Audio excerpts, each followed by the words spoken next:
Good afternoon. Welcome to this plenary session 5 on green hydrogen towards net zero pathways.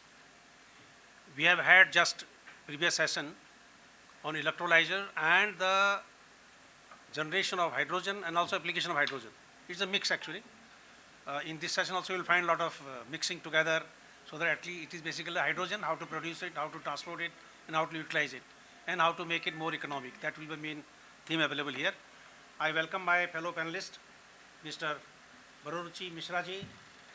He will be one person speaking, and then Pratham Arora and Sardul Kulkarni, and there will be one person from, VC. He will be joining. So we are in all, 5 people, and allotted 90 minutes. So time management will be very important thing. So 12 minutes normal, 3 minutes grace for each speaker. And then there will be similar time for 12 to 15 minutes for question answer session. Then we'll brief it. So before introducing the subject, I will try to set right the theme as to what is required for adopting hydrogen as a clean fuel to achieve the net zero in successive year. A lot of things you have heard. So let me go by simple presentation. Hydrogen towards green pathways because it has a energy carrier with zero pollution. If you really use as a fuel cell or as a direct IC engine, you have discharge only water, which is very simple thing. Hydrogen as such is most abundant in the world, in the universe. May it be sun, water, white hydrogens, these are abundant available, but free elements to use is very difficult, very rare rather, in the whole universe. This is a problem. So therefore, the global focus on hydrogen, because everybody wants to be in a very, very clean atmosphere, not to have the global temperature rise. So lot of initiation on hydrogen economy. There is going to be one conference also. Similar to this, Dr. Garg is arranging. There is a global trend also to arrange similar conferences. Hydrogen economy, basically, as I said, it is basically the production of hydrogen, storage and transportation of hydrogen, and utilization. In this process chain, wherever you find that there are imbalance or incumbents or problems, retardation, we have to address them. And technology as such will be very, very important at each stage if you want to reduce the price of hydrogen. This is a two chain. One is your hydrogen, another is electromobility. So it is already explained. I am not going to sing this, but the question is you have the electricity, if you are getting to the natural resources like renewables, it is a hydrogen green. If it is from other sources like coal, it is black. Make it gray. Then you are going natural resources from natural gas, it becomes a blue. I mean, this is all word used so far. Application. You have seen in the earlier session. You can use it for rocket fuel, you can use it for electricity generation, you can use thermal engine, anything. Process plant like refineries, petrochemicals, they use hydrogen much before hydrogen economy came to the power. These are the areas where we use hydrogen economy.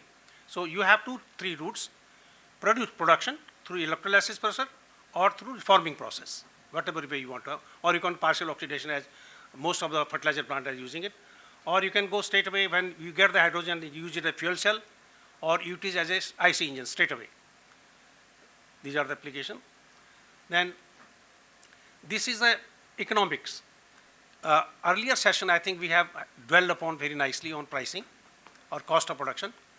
The question is how to reduce it. As India is aiming, or even US is aiming for $1 per kg. We are far from. And if you see green hydrogen, US is also $13 today.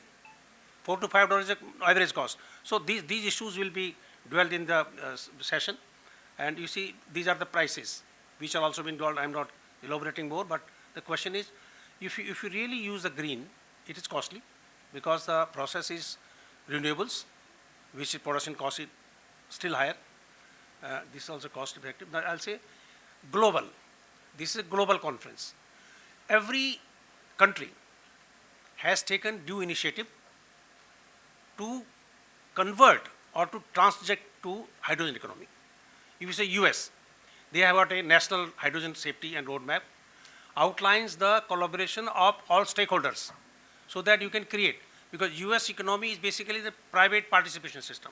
Even E&P, explosive production also is based on private people participating in the system. China is still leading. And as of today, they have their comprehensive program. They want to have the maximum leadership of the hydrogen, both in production as well as in consumption by 2035.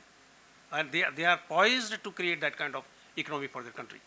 In European Union also similar plan has been made, but they have slightly said, okay, by 2050 we'll go for net zero process. And they have established clean hydrogen alliances, European Hydrogen Bank, and European Hydrogen Backbone initiatives.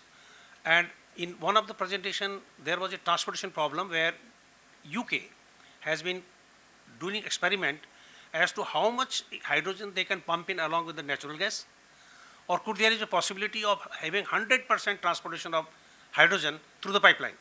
As you have seen the previous session, you need different metallurgy, because hydrogen atom being very, very light, slightly heavier than lithium alone.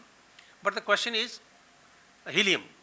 Question is what kind of metallurgy, what kind of grain size of those pipelines you want to create so that you can transport this. This is one area going up in European. Then you have Japan, of course, still leading. As you said in the previous session, anybody, any country wants to import hydrogen, it is Japan. Because they have traditionally lived on either natural gas import or now hydrogen, if they want to really go for clean. Small countries like Malaysia, they have established a economy of technology, which I want to still say. In the previous, I asked a question. The technology has to drive now. I was requesting actually Garg Saab, why not to establish one recognition for R&D in one sector. Maybe we fund from a lot of other areas. Because if you want to really go and embark on a new technology initiative, R&D is very, very important. As I will be dwelling in the last line, water engine of Toyota. It is really surprising.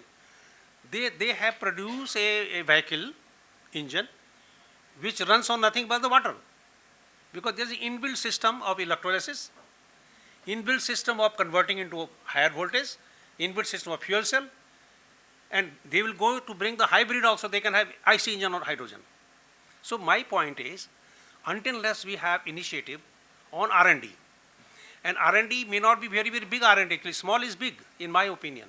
At any stage, in any college, any institution, any organization, you can take up this. You have to focus the problem, then focus on resolution. There are only two aspects. And today, I am telling you, there is no dearth of the funding. There are a lot of fund available. So the question is, what is lack is initiative. That's very, very important. India, as you have said last time also, very big, we have got a hydrogen mission. By 2030, we have set target that this much hydrogen will produce, and this much R&D will do, and they have also allocated the funds for this. Demand also, we have discussed, I am not going to. Now this transportation, another problem. You can transport through train in cryogenic form. You can transport through pipeline, as I said. You can have a standalone H2 pipeline, or you can have a mix with natural gas. Then you can have cylinder cascades, compressed. Since it's a very light gas, you need to compress up to 700 bar. So any hydrogen system on IC engine running will have a cylinder at 700 bar, excuse me, as against today's CNG at 230 bar. This will be, you can say, the metallurgy, the thickness, and the strength of the material which is required for transportation of hydrogen. You can have tank storage, underground storage, liquefaction, minus 253. In the last time you have seen, in the cryogenic process, wherever you want to use for any application at a low pressure temperature, hydrogen is best fuel. In form of ammonia, if you want to have transportation easier, then have adoption of hydrogen transport sector. This is what I was talking about. Today in whole world, there are about 1.4 billion cars. It is IEA report. And 90% of those cars are running on IC engine technology. In India, you have seen yesterday in Delhi, they say 10 years old will not be allowed to fuel now. Diesel vehicle, 15 years old, petrol vehicles. So there is a lot of concern about this pollution in the city. So this is one issue where Toyota has brought Mirai, and also as I said, Toyota has brought a water engine. This is the latest one. Hyundai, BMW, Mercedes, Land Rover, they are all trying for a hydrogen-based fuel cell.